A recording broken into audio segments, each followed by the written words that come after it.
Hello everyone, কেমন আছেন সবাই? Welcome to my channel wonder of creativity.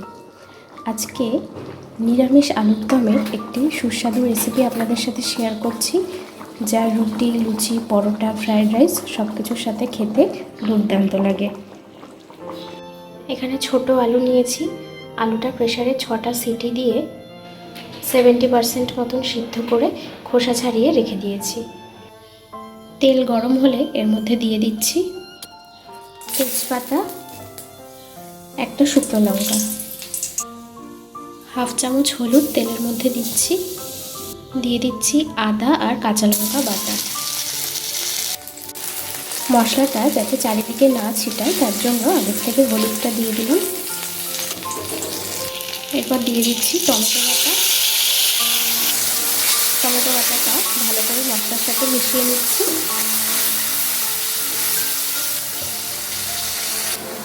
দিয়ে দিচ্ছি ধনে আর গোলমরিচ বাটা, 1 চামচ ধনে আর 10-12টা গোলমরিচ একসাথে বেটে নিয়েছি। দিচ্ছি 1 চামচ ফ্রেশ ক্রিমটা মিশিয়ে নিচ্ছি।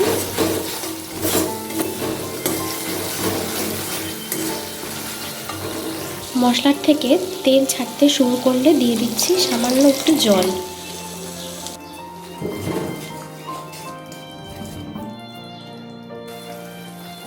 দিয়ে দিচ্ছি কাজু বাদাম আর পোস্ত বাটা, 1 চামচ পোস্ত আর 6-7টা কাজু বাদাম একসাথে বাটা আছে। এরপরে দিয়ে দিচ্ছি মটরশুঁটিগুলো। নিরামিষ আলুর দমে মটরশুঁটি একটু দিলে ভালো লাগে, কেউ চাইলে নাও দিতে পারেন। দিয়ে দিচ্ছি হাফ চামচ জিরের গুঁড়ো,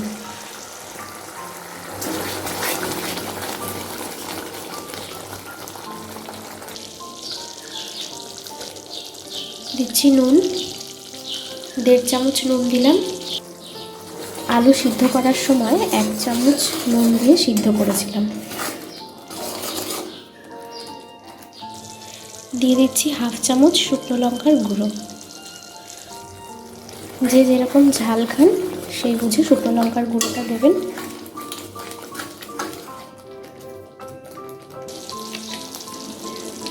কালারের জন্য দিচ্ছি সামান্য কাশ্মীরি রেড চিলি পাউডার।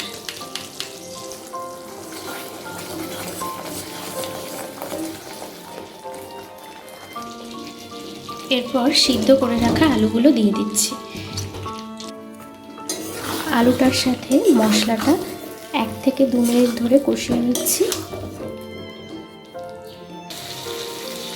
তেল ছাড়তে শুরু করলে দিয়ে দিচ্ছি জল।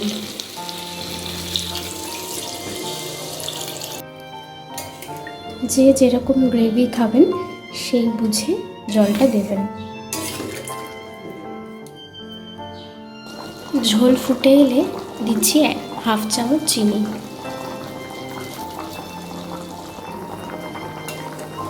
নিরামিষ আলুর দমে মিষ্টি দিলে তার টেস্টটা অন্যরকম হয়। দিচ্ছি হাফ চামচ ভাজা মশলার গুঁড়ো। জিরে, ধনে, এলাচ, দারচিনি আর শুকনো লঙ্কা শুকনো খোলায় ভেজে গুঁড়ো করা।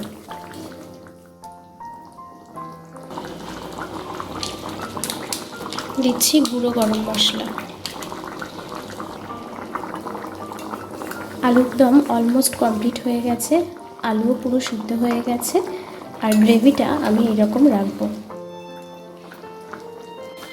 নামানোর আগে উপর থেকে দিয়ে দিচ্ছি 1 চামচ ঘি।